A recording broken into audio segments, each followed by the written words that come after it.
Hello ആർമിസേ, welcome back to baby pure bunny. അപ്പോൾ ഇന്ന് മാഫിയ ലവിൻ്റെ സെക്കൻഡ് എപ്പിസോഡായിട്ടാണ് വന്നേക്കുന്നത്. ഫസ്റ്റ് എപ്പിസോഡ് കാണാത്തവർ ഫസ്റ്റ് എപ്പിസോഡ് പോയി കണ്ടിട്ട് സെക്കൻഡ് എപ്പിസോഡ് കാണുക. പിന്നെ ഈ സ്റ്റോറി ഞാൻ പറഞ്ഞിട്ടുള്ളത് റെക്കമെൻഡഡ് സ്റ്റോറിയാണ്. ഒരു ആർമി എന്നോട് ചോദിച്ച സ്റ്റോറിയാണ്. അപ്പോൾ ഞാൻ കഴിഞ്ഞ ഇതിലും പറഞ്ഞായിരുന്നു, അത് ചോദിച്ച ആർമി ഇത് കാണുന്നുണ്ടെങ്കിൽ എനിക്കൊന്ന് ദയവ് ചെയ്ത് ഒന്ന് കമൻറ്റ് ചെയ്തിട്ട് ഇത് കണ്ടിട്ട് എങ്ങനെയുണ്ടെന്ന്. കാരണം നിങ്ങൾ ചോദിച്ചിട്ട് ഞാനൊന്ന് ചെയ്യുമ്പോൾ എൻ്റെ റിസൾട്ട് എന്താണെന്ന് എനിക്കെന്നറിയാൻ ആകാംക്ഷയുണ്ട്. സോ ഞാൻ ചോദിച്ചിട്ട് എനിക്ക് റിപ്ലൈ തന്നില്ല. എനിക്ക് തോന്നുന്നു കണ്ടിട്ടില്ലാത്തതുകൊണ്ടായിരിക്കാം തരാത്തതെന്ന്. ഈ എപ്പിസോഡ് എങ്ങനെയും കാണുന്നുണ്ടെങ്കിൽ ഒന്ന് കണ്ടിട്ട് എന്താണ് അഭിപ്രായം എന്ന് എന്നോടൊന്ന് പറയുക. സോ ആർമീസ്, നിങ്ങൾക്കും ഇത് ഇഷ്ടമായിട്ടുണ്ടെങ്കിൽ ഒന്ന് കമൻറ്റ് ചെയ്യുക. ജസ്റ്റ് ഒരു ഹാർട്ടെങ്കിലും ഇട്ടാൽ മതി. അപ്പോൾ എനിക്ക് അത്ര ഇഷ്ടമായെന്ന് എനിക്ക് തോന്നുന്നു. നിങ്ങളൊന്നും ഇടാതിരിക്കുമ്പോൾ എനിക്ക് തോന്നുന്നു നിങ്ങൾക്ക് ഇഷ്ടപ്പെട്ടിട്ടില്ല, ഒട്ടും ഇഷ്ടപ്പെടാത്തതുകൊണ്ടാണ് പോകുന്നതെന്നാണ് ഞാൻ വിചാരിക്കുന്നത്. സോ അതെന്തെങ്കിലും ആവട്ടെ. അപ്പം നമുക്കിനി സ്റ്റോറിയിലേക്ക് പോകാം. ഓക്കെ, സ്റ്റോറി എങ്ങനെയാണെന്ന് വെച്ചാൽ നമ്മൾ നിർത്തിയത് എങ്ങനെയാണെന്ന് വെച്ചാൽ ജെക്ക് ഇങ്ങനെ വീനെ കണ്ടപ്പോൾ തേനെ കണ്ടപ്പോൾ ഇങ്ങനെ പറഞ്ഞുകൊണ്ടിരിക്കുന്നതാണ്, ഞാൻ എങ്ങനെയാണ് ഈ അവസ്ഥ, വീട്ടിൽ പോയി എനിക്ക് ഒട്ടും വയ്യായിരിക്കുക, എങ്ങനെയെങ്കിലും ഇവരൊന്ന് പറഞ്ഞ് മനസ്സിലാക്കുക എന്നൊക്കെ ഇങ്ങനെ പറഞ്ഞുകൊണ്ടിരിക്കുന്നതോടെയാണ് നമ്മൾ എപ്പിസോഡ് നിർത്തിയത്. ഞാൻ എൻ്റെ ബാക്കിയായിട്ട് കണ്ടിന്യൂ ചെയ്യാം. ജേക്ക് ഇങ്ങനെയൊക്കെ പറയുന്നത് കേട്ടിട്ട് യുങ്കി കണ്ണും തള്ളി ഇങ്ങനെ നിൽക്കുവാണ്. അപ്പം തേ ഇങ്ങനെ ചിരിച്ചിട്ട് യുങ്കിയുടെ നേരെ നോക്കിയിട്ട്, യുങ്കിച്ച അത് പിന്നെ സാറിനൊട്ടും വയ്യാത്ത അവസ്ഥയാണ്, ഇന്നെന്താണേലും കൊണ്ടുപോകാൻ പറ്റില്ല, നാളെ ആകുമ്പോഴത്തേട്ടും ഒരുവിധമായി കഴിഞ്ഞാൽ ഡിസ്ചാർജ് വേണമെങ്കിൽ ചെയ്യാം, ഇന്നൊരു ദിവസമെങ്കിലും ഈ റെസ്റ്റ് എടുക്കട്ടെ, അത് നിർബന്ധം യുങ്കിച്ച എന്നൊക്കെ പറഞ്ഞപ്പോൾ യുങ്കി ആണെങ്കിൽ നോക്കിയിട്ട് ഓക്കെ ഡോക്ടർ, അങ്ങനെ തന്നെ ആയിക്കോട്ടെ എന്നൊക്കെ പറഞ്ഞു കഴിഞ്ഞപ്പോൾ എന്നെ എന്താന്ന് ഇപ്പോൾ വിളിച്ച് യുങ്കിച്ചാന്ന്? അതെന്താ? അല്ല, എന്നെ ഇങ്ങനെ ഡോക്ടർ എന്നറിയാം? യുങ്കിച്ചിന് ഇതുവരെ എന്നെ മനസ്സിലായില്ലേ?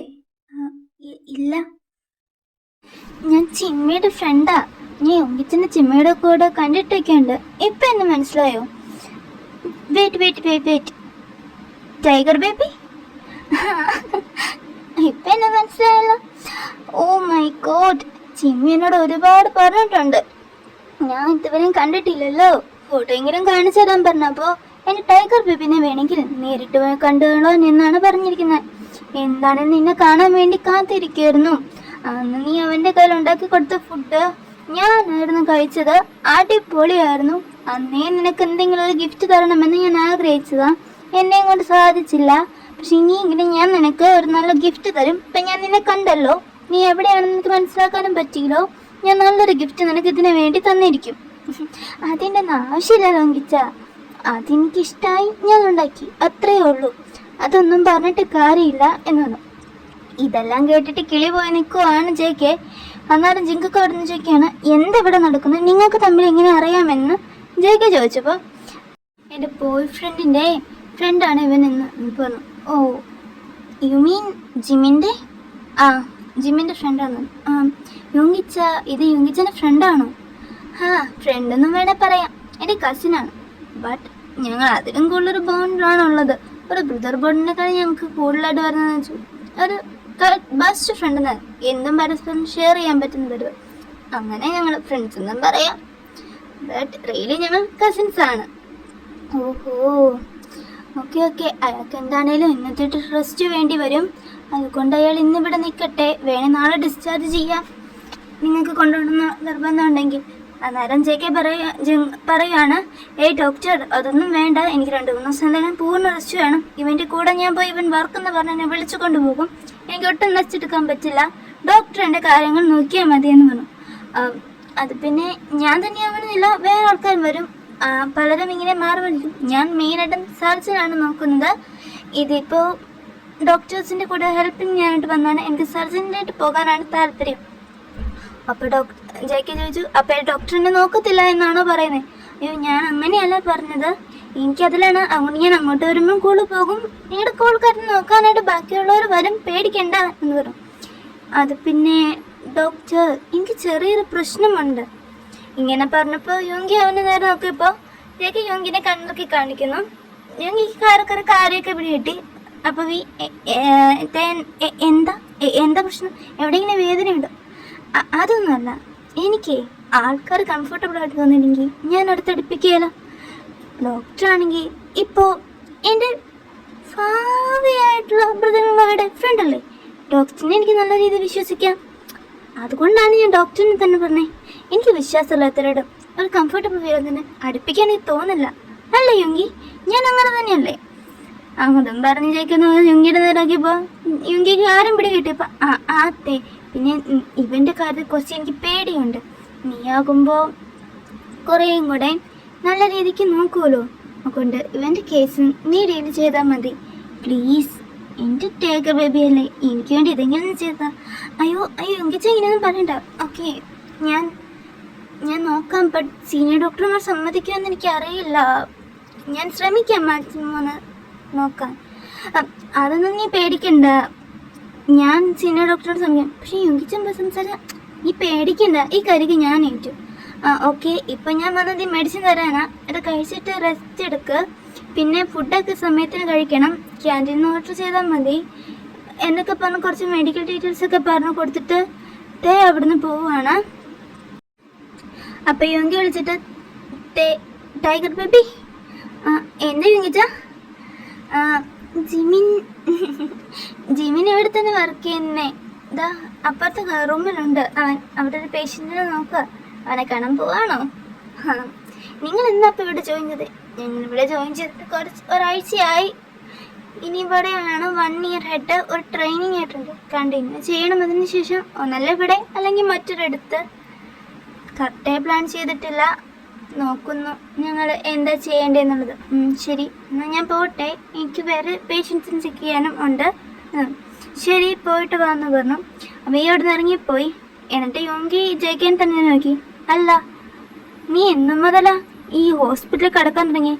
ചാമാൻ കിടക്കാന്ന് പറഞ്ഞാൽ പോലും ഹോസ്പിറ്റലിൽ നിന്ന് ഇറങ്ങി വീട്ടിൽ പോയി നിൽക്കുന്ന നീയാ.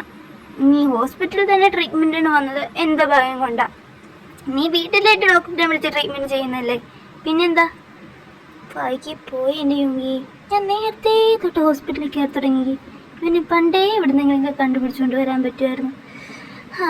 എൻ്റെ കയ്യിലും തെറ്റുണ്ട്. എന്താണ് ചെക്കേ? പ്രേം അസ്ഥിക്ക് പഠിച്ചോ? അസ്ഥിക്കല്ല, അതൊക്കെ മേലെ. എടാ, പക്ഷെ നീ ഇങ്ങനെയൊന്നും ചെയ്തിട്ട് ഒരു പ്രശ്നമുണ്ട്. എന്തായെങ്കിൽ പ്രശ്നം? നീ കച്ചുന്നതൊന്നും അല്ല. എന്താ? എടാ, അവന് ഈ വയലൻസും കാര്യങ്ങളൊന്നും ഇഷ്ടമല്ല. നമ്മുടെ മാഫിയ ഫീൽഡുകളെ കുറിച്ചൊക്കെ അറിഞ്ഞാൽ അവൻ എങ്ങനെ പ്രതികരിക്കുന്ന പോലെ എനിക്കറിയത്തില്ല. അവൻ നിൻ്റെ അടുത്ത് പോലും വരത്തില്ല. അവൻ അങ്ങനെയുള്ള കാര്യം നല്ല രീതിക്ക് പേടിയാ. അവൻ അതറിഞ്ഞാൽ നിന്നെ എനിക്കറിയില്ല എന്താവുമെന്ന്. ഇനി നീ എന്താ പറയുന്നേ? എടാ ജിമിനി ഞാൻ ഇങ്ങനെയുള്ളതാണെന്ന് അറിയാം, ഫീൽഡ് നിൽക്കുന്നുണ്ടെന്നൊക്കെ. പക്ഷെ അവൻ ഒരുപാട് അഡ്ജസ്റ്റബിളാണ്. പക്ഷെ അവൻ എന്നോട് പറഞ്ഞത് നീ ഇങ്ങനെ ഫീൽഡിൽ നിന്നുള്ള കാര്യം ഞാൻ തേയോട് പറയുന്ന. അവൻ്റെ ജസ്റ്റ് ഒരു ഫ്രണ്ടായിട്ട് പോലും എനിക്ക് അവനോട് പറയാൻ അവന് ഭയമാണെങ്കിൽ അവൻ എന്നെ ഒഴിവാക്കാനുള്ളൂ. ബട്ട് അവൻ അതുപോലും ഭയമായതുകൊണ്ടാണ് ജിമിനി എന്നോട് പറഞ്ഞത് അവനോട് പറയരുതെന്നുള്ളത്.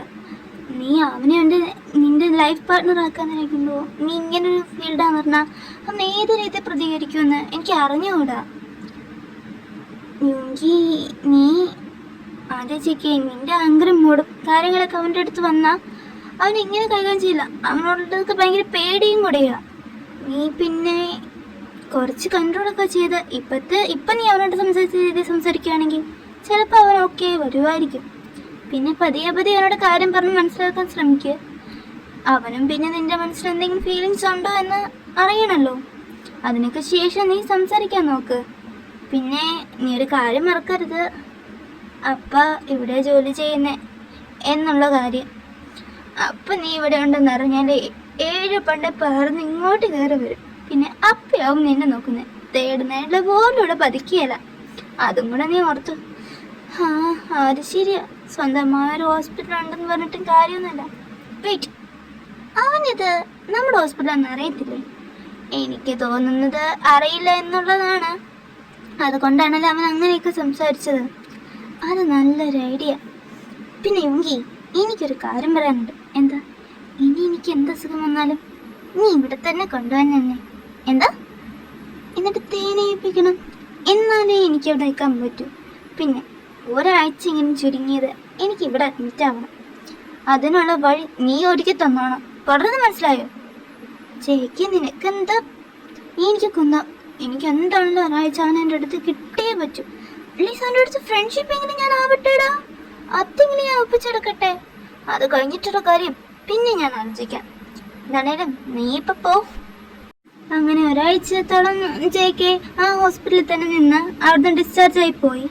2 ദിവസം കഴിഞ്ഞപ്പോൾ ജെകെ വീണ്ടും അതേ ഹോസ്പിറ്റലിലോട്ട് വന്നു. നീ ജെകെനെ കണ്ടപ്പോൾ ഇതെന്താ പറ്റിയേ, എന്താ പറ്റിയേ എന്ന് ചോദിച്ചപ്പോൾ അത് പിന്നെ ബിസിനസ് ഡീലിനായിട്ട് പോയപ്പോൾ ശത്രുക്കളുടെ ആക്രമണമായിരുന്നു എന്ന് പറയുകയും ചെയ്തു. അപ്പോൾ തേങ്ങനുള്ള സങ്കടപ്പാട് പോലീസ് കേസാക്കണം, നിങ്ങളുടെ ഭയങ്കര കഷ്ടപ്പാടാണല്ലേ എന്നൊക്കെ ഭയങ്കര സങ്കടത്തോടെ നിങ്ങൾ നോക്കിക്കൊണ്ടിരുന്നു. നെക്സ്റ്റ് ട്രീറ്റ്മെൻറ്റ് ചെയ്യുമ്പോൾ നെക്സ്റ്റിനോട് ബുക്കുകളും താൻ ട്രീറ്റ്മെൻറ്റ് ചെയ്തോളാന്ന് പറഞ്ഞ് തേ അവിടെ അടുത്ത് നിന്ന് ട്രീറ്റ്മെൻറ്റ് ചെയ്യുകയാണ്. ജെകെ ആണെങ്കിൽ തേനെ നോക്കി ഇങ്ങനെ ചിരിച്ചുകൊണ്ടിരിക്കുകയാണ്.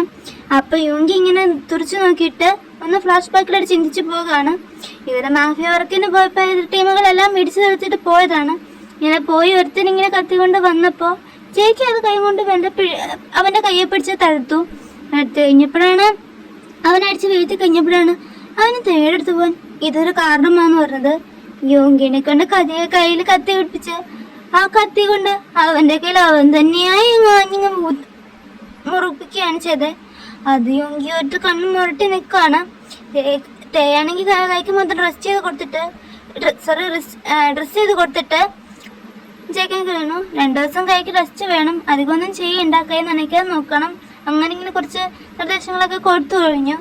അപ്പോൾ ജെകെ പറഞ്ഞു, ഡോക്ടർ ഞാൻ വീട്ടിൽ പോയി കഴിഞ്ഞാൽ എനിക്ക് തോന്നുന്നില്ല ഞാൻ നിൽക്കുന്നു, ഞാൻ 2 ദിവസമായിട്ട് അഡ്മിറ്റ് ആയിക്കോട്ടെ എന്ന് ചോദിച്ചു. അഡ്മിറ്റ് ആക്കേണ്ട കാര്യമൊന്നുമില്ല, ബട്ട് എനിക്ക് തോന്നുന്നില്ല, 2-3 പ്രൊജക്റ്റും കാര്യങ്ങളൊക്കെ ആയിട്ട് എനിക്ക് വീണ്ടും കുറേ പോകേണ്ടി വരും. ഹോസ്പിറ്റൽ റെസ്റ്റ് ആണെങ്കിൽ എനിക്ക് തന്നെ ഇവിടെ നിൽക്കുമ്പോൾ കുറച്ചും കംഫർട്ടബിൾ ആകും എന്ന് പറഞ്ഞപ്പോൾ നീ ഒരു നിമിഷം ആലോചിച്ചിട്ട് എന്നാൽ ശരി 2 ദിവസത്തെ ഇവിടെ അഡ്മിറ്റ് ആക്കാം എന്ന് പറഞ്ഞിട്ടു. എന്നിട്ട് റൂമിൽ അഡ്മിറ്റ് ആക്കി കഴിഞ്ഞപ്പോൾ തേ പോകാൻ തുടങ്ങിയപ്പോൾ ജെകെ തേനെ മേടിച്ചിട്ട് ഡോക്ടറെ നിർത്തി. തേ ചിരിച്ചിട്ട് പറഞ്ഞു, ജെങ്കോ വേണമെങ്കിൽ തന്നെ എൻ്റെ പേര് വിളിച്ചു, എനിക്ക് കുഴപ്പമൊന്നുമില്ല എന്ന് പറഞ്ഞു. ഞാൻ എന്തെന്നാ വിളിക്കണ്ടേന്ന് ജെകെ ചോദിച്ചു. എൻ്റെ പേര് തേങ്ങെന്നാണ്, തേങ്ങെന്നോ എന്നെ എല്ലാവരും തേ എന്ന് ഷോർട്ടാക്കി വിളിക്കുകയും ചെയ്യും, അല്ലെങ്കിൽ വി എന്ന് വിളിക്കും, അങ്ങനെ വേണമെങ്കിൽ വി എന്നോ തേ എന്നോ വിളിച്ചോളാൻ പറഞ്ഞു. ജെകെ ഇങ്ങനെ നോക്കിയിട്ട് കുറച്ച് നേരം വീടെ മുഖത്തേക്കിട്ട് ഞാനെന്നാ തേ ബേബി എന്ന് വിളിക്കട്ടെ എന്ന് വെച്ചു. തേ എന്ന് ചോദിക്കട്ടെ, എന്താ തേ ബേബി എന്ന്? നിന്നെ കണ്ട ഒരു ഡോക്ടർ ആയിരുന്നു പറഞ്ഞു, ഒരു ബേബി ലുക്കാണ്, എന്നാൽ പിന്നെ തേ ബേബി എന്ന് വിളിക്കാം, അല്ലെങ്കിൽ ബേബി എന്ന് വിളിക്കാം എന്നൊക്കെ പറഞ്ഞപ്പോൾ തേ ഇങ്ങനെ കണ്ണൊക്കെ ഉരുട്ടി കാണിച്ചപ്പോൾ ഭയങ്കര ക്യൂട്ടായിട്ടാണ് ജെകെക്ക് തന്നെ. ജെകെ എന്നെ ചിരിച്ചു. എന്നിട്ട് ജെങ്കൂക്ക് എന്ന് വെച്ചപ്പോൾ പല കാര്യത്തിൽ വിളിച്ചപ്പോൾ തേ തന്നെ എന്നിട്ട്, ഓ എന്ത് നീട്ടുള്ള പേര് ജെങ്കൂക്കിൻ്റെ, എന്താ ഇത്രയും നീട്ടുള്ള പേര് ഞാൻ എങ്ങനെ വിളിക്കാന്ന്, ഞാൻ ഇതിനെ ഷോർട്ടാക്കട്ടെ എന്ന് ചോദിച്ചു. എങ്ങനെ? ഞാൻ കുക്കി എന്ന് വിളിക്കട്ടെ? കുക്കി? ജെങ്കൂക്ക് എന്നല്ലേ, അത് മാറ്റി കുക്കി എന്നാക്കി ഷോർട്ടാക്കാം എന്നൊക്കെ വന്നപ്പോൾ കുക്കി ചിരിക്കുക ചെയ്തു. തേ അത് ചിരിച്ചു കൊടുത്തുകൊണ്ടിരുന്നു. ഞാൻ ഇതുവരെ ഇങ്ങനെ വന്നൊരു പേഷ്യൻ്റായിട്ട് ഇത്രയും ക്ലോസ് ആയ ഫ്രണ്ട്സ് ഒന്നും ആയിട്ടില്ല, എന്നാലും കുക്കിയായിട്ട് നല്ല സംസാരിച്ചിരിക്കാൻ നല്ല ഫൺ ഉണ്ടെന്ന് പറഞ്ഞു. ഞാൻ പോട്ടെ പേഷ്യൻസ് ഉണ്ടെന്ന് പറഞ്ഞപ്പോൾ ജെകെ പെട്ടെന്ന് വേറെ അടുത്ത് എൻ്റെ കൈ കയറി മനപ്പൂർവ്വം എടുത്തിട്ടുമ്പോൾ ബ്ലീഡ് ആവുന്നുണ്ട്. അത് കണ്ട് തേ വേഗം വന്നിട്ട്, അയ്യോ എന്ത് പറ്റി ജെകെ, എന്തിനാ കുക്കി ഇതൊക്കെ കയറി പിടിച്ച് നോക്കണ്ടേന്നപ്പോൾ പെട്ടെന്ന് ഏൽക്കാൻ വേണ്ടി തൊട്ടപ്പോൾ അറിയാതെ പറ്റിയതാണെന്ന് ജെകെ പറഞ്ഞു. അങ്ങനെ അത് ബ്ലീഡ് ആയപ്പോൾ വീണ്ടും ഡ്രസ്സ് ചെയ്ത് തേ സിദ്ധയെ കണ്ടപ്പോൾ വാലും തുറന്ന് ഒരാൾ കയറി വരുന്നു. അതിനെ കണ്ട് ജെകെ കണ്ണും മേടിച്ച് ഇങ്ങനെ നോക്കിക്കൊണ്ടിരിക്കുവാണ്. എൻ്റെ ദേമി എല്ലാം തീർന്നു, എല്ലാം പോയി, ഇനി എനിക്ക് മനസ്സമാധാനം കിട്ടില്ല എന്നും പറഞ്ഞിരിക്കുകയാണ്. തേയാണെങ്കിൽ അയാളിങ്ങനെ തന്നെ നോക്കിക്കൊണ്ടിരിക്കുകയാണ്. അങ്ങനെ വന്നു കഴിഞ്ഞപ്പോഴും ജെകെയുടെ അടുത്ത് നിന്നിട്ട്, എന്തായത് ഇങ്ങനെ നിൽക്കുന്നത്, ഇവിടെയാണോ, വീട്ടിൽ പോകാം എന്നൊക്കെ പറഞ്ഞ് വലിച്ചു വെച്ചുകൊണ്ട് ആ കൈ തന്നെ പിടിച്ചപ്പോൾ തേ വേഗം അയാളുടെ കൈ വെച്ചിട്ട്, ഹലോ മിസ്റ്റർ, തനിക്ക് എന്ത് കോമൺ സെൻസിലെ, വയ്യാതെ ഒരാൾ എതിക്കുമ്പോൾ അയാളെ കൈ കയറി പിടിക്കുക, ആ കൈ തന്നെ എന്താ താൻ ചെയ്യുന്നത്, താൻ ആരാ, തന്നെ ആരും ഇങ്ങോട്ട് കയറ്റി വിട്ടെ, ഇങ്ങനെയൊക്കെയാണ് ഒരാൾ പിന്നെ അയാളുടെ കൈ ഞാൻ ഡ്രസ്സ് ചെയ്യുന്നുണ്ട്, അയാൾക്ക് 2 ദിവസം എന്താണ് ഡ്രസ്സ് ചെയ്യണം, അയാൾ ഇവിടെ തന്നെ നിൽക്കും, താൻ ആരാന്നൊക്കെ ചോദിക്കും. അന്നേരം ജെകെ മെല്ലെ തേയുടെ കൈ പിടിച്ചിട്ട് ഒന്നും പറയരുതെന്ന് ഇന്ന് കാണിക്കുന്നുണ്ട്. അന്നേരം ജെകെ ഞാൻ നോക്കുകയാണ്, താൻ ഇവിടെ ആരാ, താൻ പുതിയ ആളാണോ എന്ന് ചോദിച്ചു. താൻ അതൊക്കെ അറിയുന്നുണ്ട്, ഇവിടെ ഉള്ള എല്ലാ ഡീറ്റെയിൽസ് അറിയുന്നതാണോ എന്നൊക്കെ വെച്ച് തേ ഷൗട്ട് ചെയ്തുകൊണ്ടിരിക്കുകയാണ്. അപ്പോഴാണ് നേഴ്സുകാർ വന്നപ്പോൾ അതിനോട് സാർ എന്താ സാർ പ്രശ്നമെന്ന് ചോദിക്കുകയും ചെയ്തേ. അപ്പോൾ തേ ഇങ്ങനെ കണ്ണും വെച്ച് നോക്കുകയാണ്. സാറൊന്ന് വിളിക്കാനെന്ന് വെച്ചു. അന്നേരമാണ് നേഴ്സിനെ സാർ ഇത് പുതിയ ഡോക്ടറാണ്, ഡോക്ടറൊന്നും അറിയത്തില്ല, ഇവിടെ ആൾക്കാരെ കുറിച്ച് വലുകാരായിട്ട് വന്നിട്ട് കുറച്ചായിട്ടുള്ളൂ എന്ന് പറയുന്നു. തേക്ക് വീണ്ടും ഒന്ന് മനസ്സിലാവുന്നത് നേഴ്സിൻ്റെ നോക്കിയപ്പോൾ ഇത് ജിയോൺ സാറാണ് ഈ ഹോസ്പിറ്റലിൻ്റെ ഓണർ എന്ന് പറഞ്ഞപ്പോൾ ഒരു നിമിഷം ഞെട്ടി. അന്നേരം തേ ഐം സോറി സാർ, ബട്ട് ഞാനൊരു ജിയോൺ സാറിനിവിടെ പരിചയപ്പെട്ടു, അതാ ഓണർ ഡോക്ടറാ എന്നൊക്കെ പറഞ്ഞ് എനിക്ക് ഇങ്ങനെ 2 പേര്. അതെൻ്റെ ഹസ്ബൻഡ്, ഇതെൻ്റെ മോൻ. എന്താ? യെസ്, ഞാൻ ജിയോൺ നംജൂൺ, എൻ്റെ ഹസ്ബൻഡ് ജിയോൺ ജിന്നാണ്, ഞങ്ങളുടെ മകനാണ് ജയങ്കുക്ക്. ഐം സോറി സർ, എനിക്കറിയില്ലായിരുന്നു. ഞാൻ ഇയാളുടെ കൈ അത് പിന്നെ വേണ്ടി. ജങ്കുക്ക് എന്താ? നിന്റെ അപ്പം അറിയണ്ട നീ ഇവിടെ കിടക്കുന്ന കാര്യം. പറഞ്ഞു തീരുന്നതിനെപ്പോഴേ ജിൻ കയറി വന്നിട്ട് എന്താ ജങ്കുക്ക് നിനക്ക് ഉത്തരവാദിത്തമില്ല, അങ്ങനെ ഇങ്ങനെയാ, നീ എന്താ നോക്കി എടുക്കാൻ, നിന്റെ കൈ മുറിഞ്ഞിട്ട് ഇതാ നിൽക്കുന്നു. തേക്കാണെങ്കിൽ ആകെ പേടിയും കണ്ണാക്കുന്നു. ജങ്കുക്ക് താൻ പൊക്കോ, വൈറ്റ്, ഇവൻ ഇത് ഡോക്ടറല്ലേ, എന്താ താൻ ഇവിടെ നിൽക്കുമ്പോഴും ഇങ്ങനെ നടന്ന കാര്യങ്ങളെക്കുറിച്ച് നംജൂൻ പറയുകയും ചെയ്തു. നീ എന്തിനാ നംജൂനോട് ഷൗട്ട് ചെയ്യുന്നുണ്ടപ്പം ജേക്കിക്ക് തേനെ എന്തെങ്കിലും പറയാൻ പേടിയാകുമ്പോൾ തേക്ക് നല്ല പേടിയായി തുടങ്ങിയിട്ടുണ്ട്. സോറി സാർ, എനിക്കറിയില്ലായിരുന്നു. പെട്ടെന്ന് വിളിച്ചുകൊണ്ട് പോകുമ്പോൾ സാറെന്നോട് പറഞ്ഞിരുന്നു സാറിൻ്റെ ഫാമിലി അനാരും സാറിനെ റെസ്റ്റ് ചെയ്യാൻ സമ്മതിക്കുന്നില്ല, അതുകൊണ്ട് 2 ദിവസം ഇവിടെ അഡ്മിറ്റ് ആക്കണം എന്നൊക്കെ. അതുകൊണ്ട് ഞാൻ അങ്ങനെ ചെയ്തപ്പോൾ പെട്ടെന്ന് ഒന്ന് വിളിച്ച് കൊണ്ടുപോകാൻ നോക്കിയപ്പോൾ സാറിൻ്റെ കൈ ഒന്ന് ബ്ലീഡ് ആയതേ ഉള്ളൂ. അതേ കൈ തന്നെ പിടിച്ചു വന്നപ്പോൾ ഞാനൊന്ന് ഭയന്നുകൊണ്ട് അറിയാതെ പറഞ്ഞു പോയതാ, സോറി സാർ എന്ന് പറഞ്ഞു. ജേക്കിക്ക് ഹോസ്പിറ്റലിൽ കിടക്കണമെന്ന് പറഞ്ഞത് തന്നെ കേട്ടിട്ട് അവൻ്റെ പേരൻസ് ഞെട്ടിത്തെറിച്ച് നിൽക്കുവാണ്. ഇവൻ ഇങ്ങനെ നിന്നോട് പറഞ്ഞു എന്ന് ചോദിച്ചപ്പോൾ തേ ഇങ്ങനെ ഭയങ്കര ഇന്നസെൻ്റ് ആയിട്ട് തലയാട്ടിക്കൊണ്ടിരുന്നു. അന്നേരം താൻ പൊക്കോ, ഞാൻ പിന്നെ വിളിക്കാം. ഓക്കെ സാറെന്ന് പറഞ്ഞു അവിടെ നിന്ന് പോയി. അന്നേരം തന്നെ നംജൂണും ജിന്നും കൂടെ നോക്കിയിട്ട് എന്താ ചെങ്കുക്ക് ഇത്, എന്താ നീ ഉദ്ദേശിച്ചേക്കുന്നേ, നിനക്ക് മാഫിയ എന്ന ഫീൽഡ് വിട്ട് നീ പോകത്തൂല, നീ 2 ദിവസം റെസ്റ്റ് എടുക്കാൻ പറഞ്ഞ് നീ ചെയ്യത്തുമില്ല. എനിക്ക് ഇതിനു മുന്നേ ഭയങ്കര ഉണ്ടായപ്പോൾ നീ വീട്ടിലേക്ക് ഡോക്ടർമാരെ വിളിച്ചു കൊണ്ടുവരികയോ ചെയ്തേ ഇതിലും വലിയ അസുഖത്തിന്. ഇപ്പം നീ എന്തിനാ ഹോസ്പിറ്റലിൽ കിടക്കുന്നേ? അത് വേറെ ഒന്നും കൊണ്ടല്ല, പ്രേമം മൂത്തിട്ടാ. അപ്പോൾ ഈ എപ്പിസോഡ് ഇത്രത്തോളം. ഇഷ്ടമായെങ്കിൽ ലൈക്ക് ചെയ്യുക, ഷെയർ ചെയ്യുക, സബ്സ്ക്രൈബ് ചെയ്യുക.